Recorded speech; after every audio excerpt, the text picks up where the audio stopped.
La gente me pregunta mucho sobre el éxito, sobre premios, sobre legado.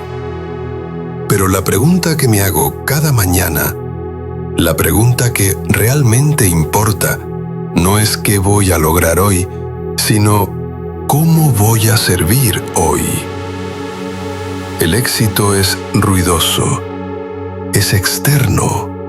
El propósito es un susurro silencioso que viene de dentro. Es la voz que te despierta antes de que suene el despertador.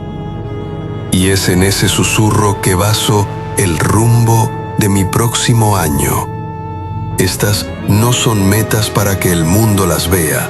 Son compromisos que mi alma debo cumplir. Metas para 2025, manter o foco e a gratidão. Escritas em meu diário, não para o público, mas para o homem no espelho. A base de tudo é a disciplina e a graça de Deus. Aprofundar a caminhada espiritual. Não se trata de religião, mas de relacionamento. Começar cada dia em silêncio e oração antes que o mundo peça a sua parte. Ler as escrituras não para citar, mas para viver. O objetivo é ouvir mais e falar menos, especialmente na conversa com o Criador. Dirigir um projeto com alma. Encontrar uma história que precise ser contada. Uma que fale sobre redenção, dignidade ou a complexidade do espírito humano. O objetivo não é o sucesso de bilheteria, mas o impacto silencioso. Trabalhar com uma equipe enxuta, focada no ofício, não no espetáculo. Ser um avô presente. O tempo é o bem mais precioso. Dedicar blocos de tempo na agenda que são inegociáveis, apenas para estar com os netos. Não ser o Denzel Washington para eles, mas o avô que ensina, ouve suas histórias e simplesmente está lá no chão brincando com eles. A herança real é a memória, não o dinheiro. Encontrar um papel que me assuste. Aos 70, o conforto é um perigo. Buscar um roteiro, talvez para o teatro, que me tire da zona de conforto.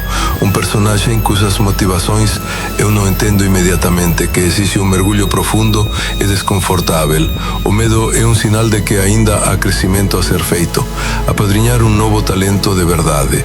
Não se trata de dar um conselho em uma festa, trata-se de identificar um jovem ator ou diretor com potencial e caráter e realmente investir tempo nele.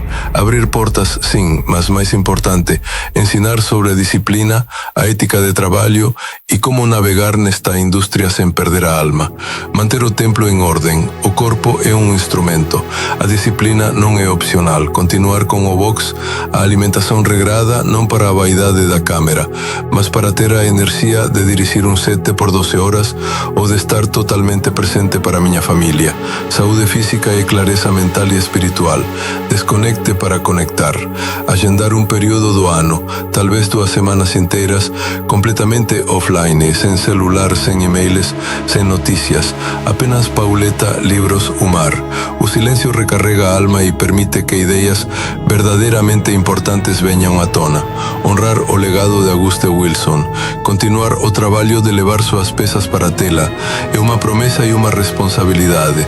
Garantir que a produção da próxima obra do ciclo do século mantenha a integridade e o poder de sua voz. É um trabalho maior do que eu. Ler um grande filósofo.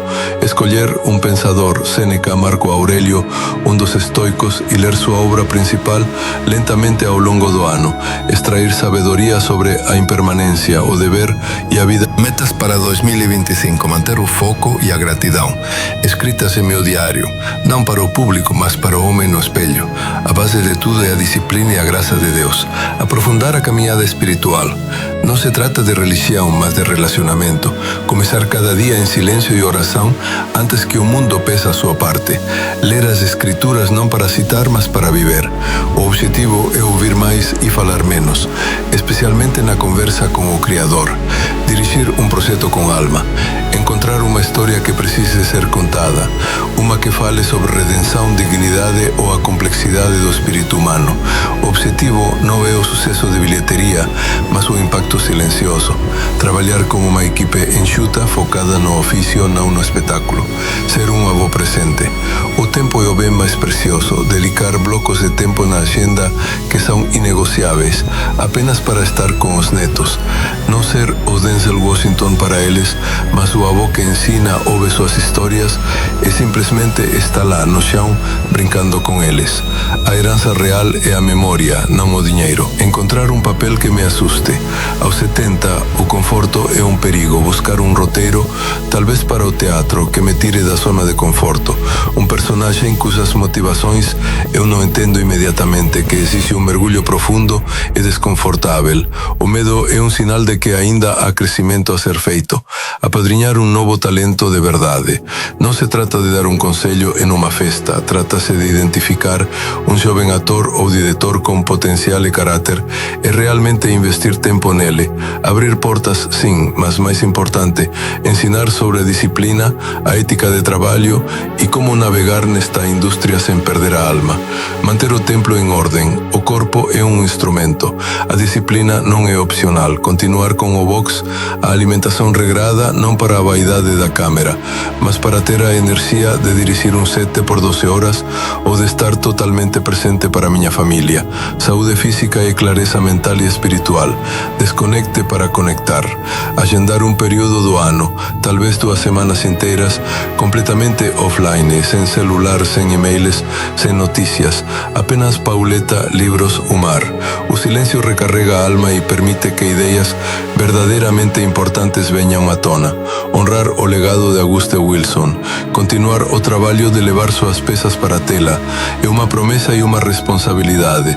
Garantir que a produção da próxima obra do ciclo do século mantenha a integridade e o poder de sua voz. É um trabalho maior do que eu, ler um grande filósofo. Escolher um pensador, Sêneca, Marco Aurélio, um dos estoicos, e ler sua obra principal lentamente ao longo do ano. Extrair sabedoria sobre a impermanência, o dever e a vida